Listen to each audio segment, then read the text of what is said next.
Hello, everyone. Here we've got another reaction video, and it's one of my favorites, Valuetainment. It's a great source of information. And Patrick Bet-David, I've spoken about him before, a wonderful entrepreneur who runs Valuetainment. When he emigrated to the U.S. when he was 10 years old from Iran, he joined the U.S. military as well at the 101st Airborne, and he's worked in financial industry since then. He's worked at our version of an MGA in the US. He launched PHP Agency, Insurance Sales and Marketing. Before he was 30, he's had incredible success. And that's what I like, an entrepreneur who's done it. And he loves looking at the markets, but he's done it. He's built huge businesses, and Valuetainment is his new business that he's running. Take a look at his perspectives. Another reason why I really enjoy listening to Patrick Bet-David is the perspective from Ray Dalio, who says, Patrick is one of the most exciting thinkers I've had the chance to converse with. That's high praise from Ray Dalio, who is not only the former hedge fund owner of Bridgewater, he's a Stoic philosopher on top of that. He's got his perspectives out there. He is he's an incredible mind in and of its own. So let's take a peek at the real reason why the market hasn't crashed yet by Valuetainment or Patrick Bet-David. Let's take a look. Remember a couple of years ago how everybody was talking about that a market crash was coming? I've done a couple of videos on that. Everybody's like, oh my God, what if it happens? What if it doesn't? Now everybody's talking about it's going to be soft landing. There's not going to be any recession. And there's one thing that people forgot about, the saying, only the paranoid survive. So people are now, it's totally fine. Look at the market. It's near all-time highs. But is it really? If you were to pull out the top 7 stocks, when you see the numbers on this, it's staggering. So we've talked about this a little bit in the past. And it's what he's going to take a look at. He's going to look at money printing, the amount of money in circulation, where bonds are at, and that massive escalation. And then looking at, because of inflation, the interest rates going up, and also looking at S&P 500. I mean, it's 7 of those stocks account for 28% of that S&P 500. If you take those stocks out, we're not having banner years.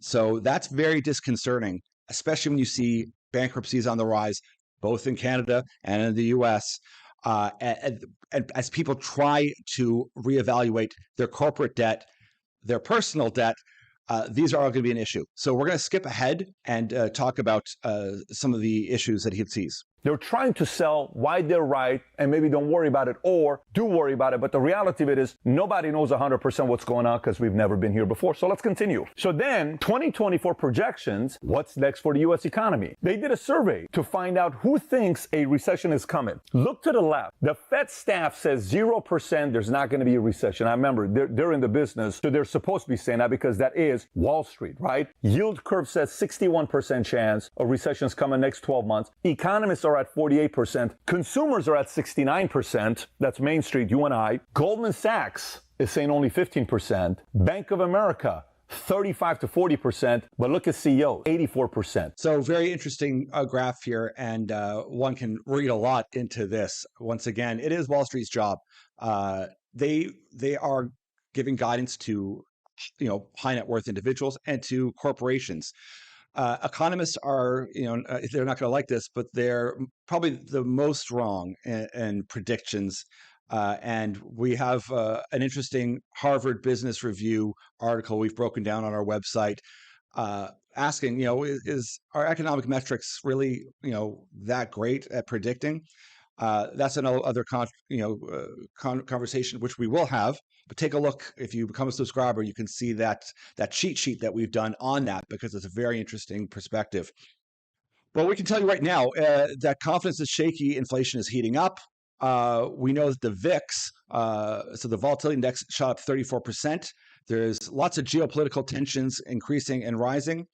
We've got JP Morgan CEO Jamie Dimon saying this may be the most dangerous time the world has seen in decades. But at the same time, he revealed that they're changing their forecast as a mild recession to soft landing. Now, once again, we have to look at who their clients are, who they're servicing. Their top clients might have a very soft landing, while the rest of us, suffer. So once again, their perspective is their perspective, and they live in a bubble. They're not out on the streets seeing crime, seeing the infrastructure crumbling. That's not their world. They live in Learjet to 5-star hotels.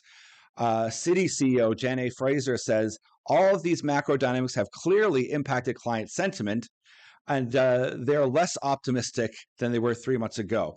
Right now, to give you a bit of an idea, JP Morgan Chase, they're only paying 2.53% on interest-bearing bonds or on deposit, while Fidelity is paying 5.1%. So once again, that's giving you a bit of a big, huge gap between the risk that they believe that they're willing to offer and receive. And also, we see that a new report from S&P Global that companies have gone bankrupt so far in 2023 is higher than in the 4 months of 2010. So we're going to see, unfortunately, not to be the bearer of bad news, but I'm going to be, we're going to see a lot of that. Mostly small, middle, and large scale businesses, as they refinance debt, are going to succumb to the new debt levels they're going to have to renew at, unless, for some miracle, they drop rates down and pump tons of money back into the system, which they're not indicating they're going to do. So let's keep watching. C-suites are saying 84%. Now, what would CEOs know that the rest of them don't know? Maybe they know their debt payment. Maybe they know when their debt payment interest rates that they got was lower, that if they have to renew the debt that they got, it's going to go up here. How the hell are we going to make those payments? Maybe we ought to look at what some of these CEOs are talking about. And if you go to the bottom, you'll notice the percentage of S&P 500 companies citing keywords on earning calls. Because that's an interesting graph here, but it's not that telling. But we see that the key word is inflation. That's what they're talking about. And as much as we hear about increasing jobs every time there's a report out, 336,000, 350,000, they're always revised down and substantially. We're pretending that we're creating all of these jobs. Meanwhile, every major corporation and FANG are cutting. So they're cutting high-paying corporate jobs, but we're adding in Uber Eats, ride-sharing type things. This is not what you want to see. These are not the big push of jobs. Now, once again, that's part of politics, to present things in that fashion so that people don't think things are as bad as they are. We'll leave that alone, but that happens on both sides. Once again, people have to kind of try to use stats and use information to sway people, and that isn't party specific. They both love to do it.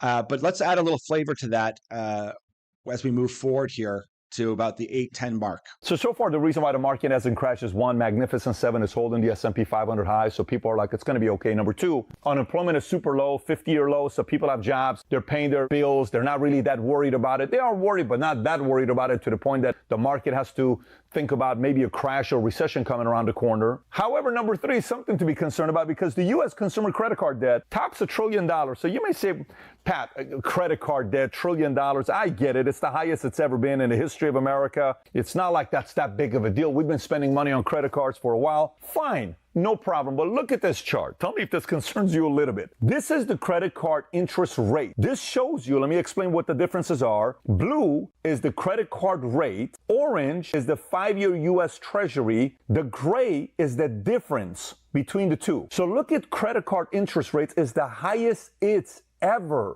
been. So now we're talking about retail people and living on credit cards. This is an issue. In Canada, we can look at StatsCan. StatsCan says there's 2.4 trillion in credit card debt in Canada. That rate for 2023 was 22.77. You can see on that chart there, it was around the 22 to 23% as well. That's what you're paying on your credit card debt. That isn't even the inflation number of 7 or 8%, or what they'd like you to think is 2%. Canadians added 800 million just in last December alone. So right now, it's basically people living paycheck to paycheck. Credit card debt has now risen 1/5 since the shutdowns back in January 21. 1/3 of Canadians, or roughly 35%, told StatsCan that their household was having difficulty meeting the needs for the next 12 months, with more than 26% saying they would not be able to cover an unexpected expense of $500. Now, this isn't considering their mortgage rates being changed, and also massive increases in rent that are happening. If you're locked into your rent in some provinces, they're mandated to only be able to raise a certain amount. Others, they can go up as high as they want.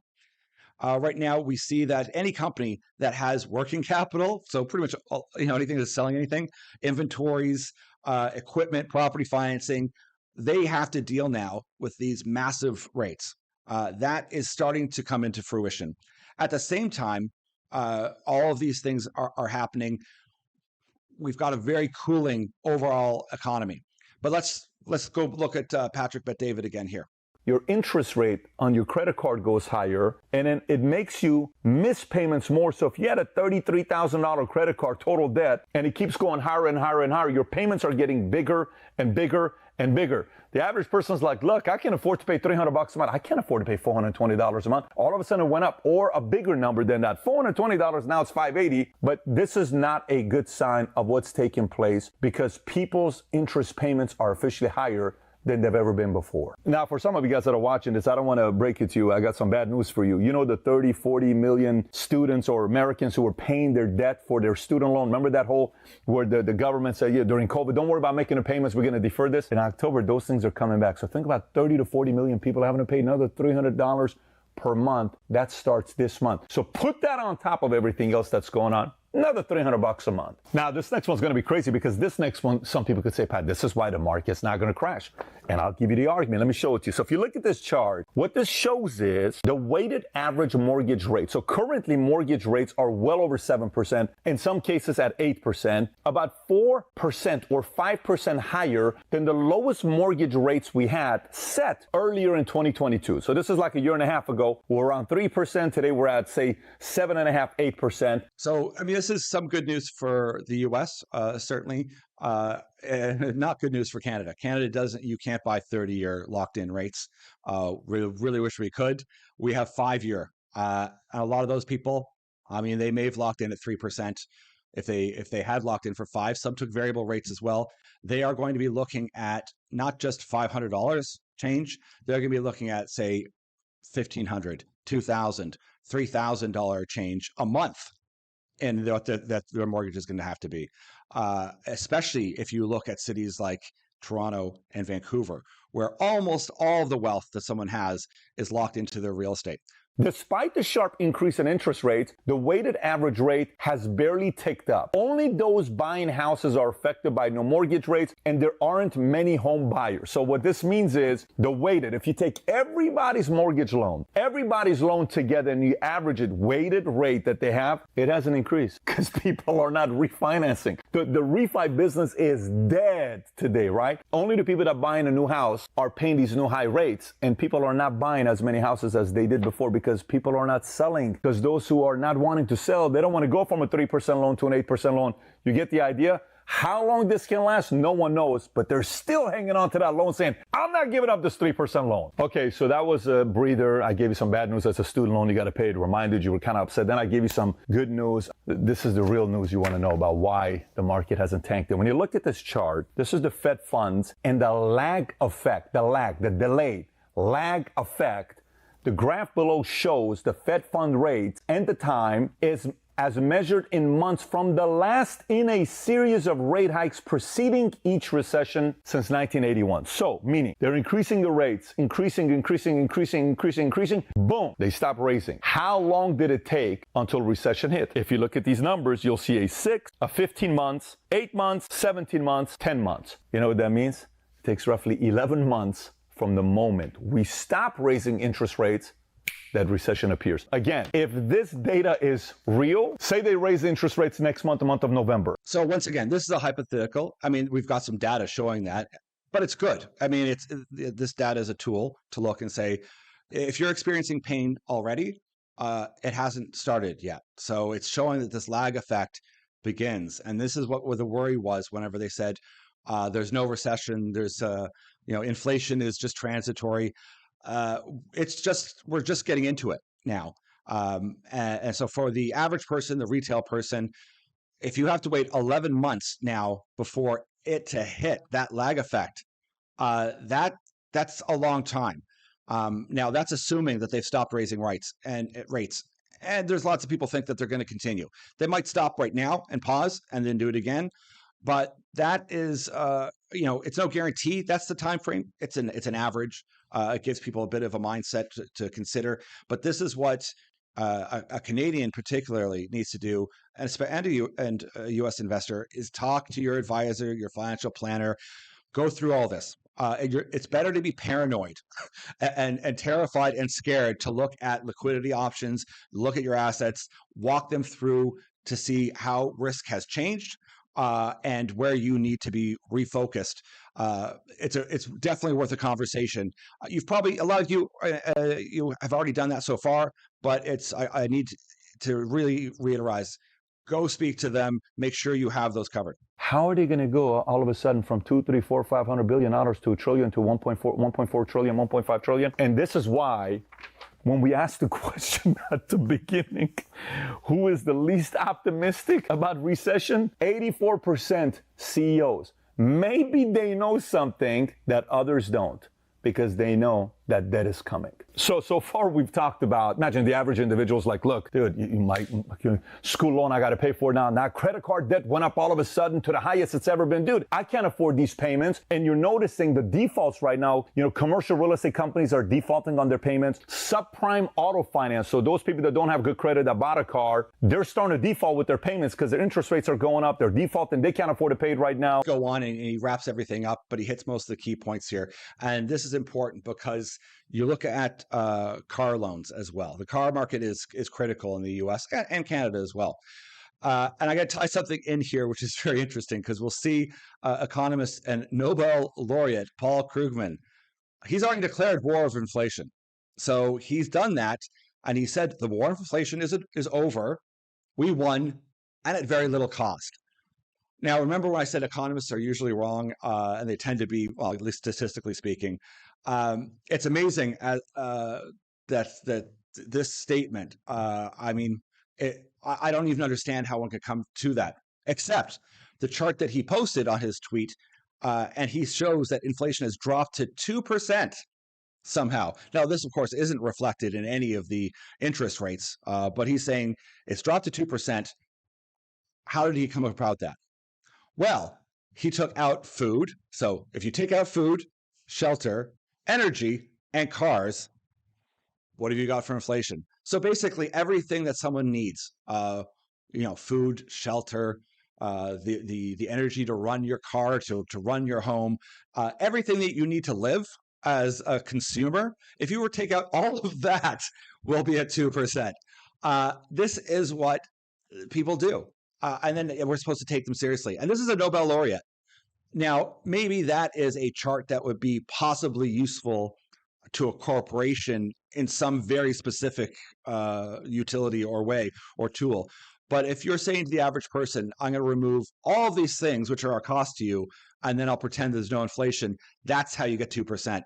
This is often what governments do. That's certainly what Canada tries to do, to show that, listen, there's no inflation. So I'm not here to be terribly critical to Paul or to governments or whatnot. It's just that the information that we're getting, Paul is a mainstream news guy. That's the narrative that they want you to believe, and that's part of his job. At the end of the day, you have a role to play when you have certain jobs and titles, and when you picked a side to work with.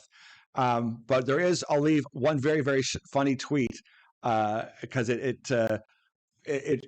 reflects the good nature and humor out there, and it's this, quote unquote, X food, energy, shelter, and cars. What's left? Fax machines? That was a response to Paul Krugman's tweet. And this was a good dig, because back in 1998, Paul Krugman had said that the impact of the internet would be less than that of a fax machine. We'll leave it at that. What a week. Excellent video. I would encourage you to watch the 20 minutes. Great research and a great perspective. Once again, it's just another way to look at things, another angle to view compared to the mainstream. Maybe it's wrong, maybe it's right. We'd love to hear your view.